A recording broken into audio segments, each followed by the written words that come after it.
নমস্কার বন্ধুরা, কেয়া রন্ধনশালায় আপনাদের সবাইকে স্বাগত। আমের মরশুম শেষ হয়ে যাচ্ছে, আর একবার অন্তত আম ক্ষীর না বানালে চলে। সেটা যদি হয় বাগানের গাছ পাকা হিমসাগর আম, তাহলে তো কোনো কথাই হয় না। তাহলে চলুন চটপট আম ক্ষীর বানিয়ে ফেলি।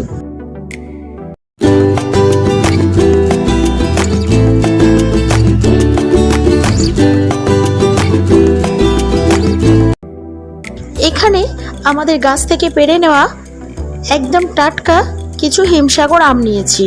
এখান থেকে আমি দুটো আম নিয়ে পাল্প বের করে মিক্সিতে পেস্ট করে নেব।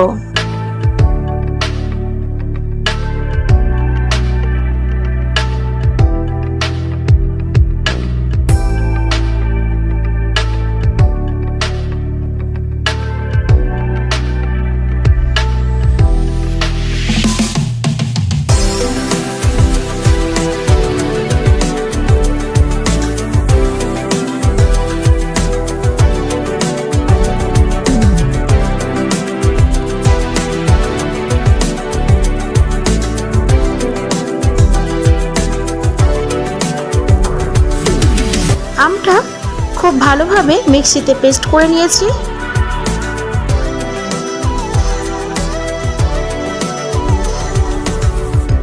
আম ক্ষীর বানানোর জন্য কড়াইতে হাফ লিটার দুধ জাল করে নেব।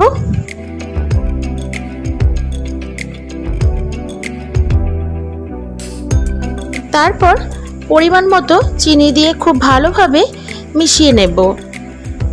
এমনিতেই হিমসাগর আম ভীষণ মিষ্টি, আপনারা চিনিটা নিজেদের স্বাদ অনুযায়ী দেবেন।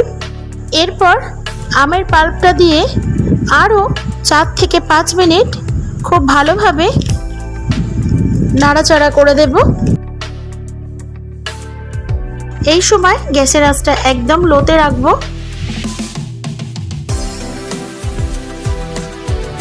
অপরদিকে হাফ বাটি দুধের মধ্যে 1 চামচ চালের গুঁড়ো মিশিয়ে নেব।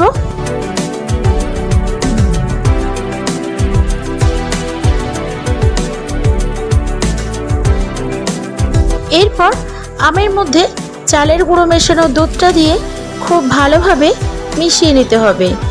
এই পুরো রান্নাটা কিন্তু লো ফ্লেমেই করতে হবে। ঠিক এইরকমভাবেই নাড়াচাড়া করে আরও 5 থেকে 6 মিনিট জাল করে নিতে হবে। এখানে আমাদের আম ক্ষীর মোটামুটি রেডি হয়ে গেছে। ঠিক এরকম অবস্থায় নামিয়ে নিতে হবে।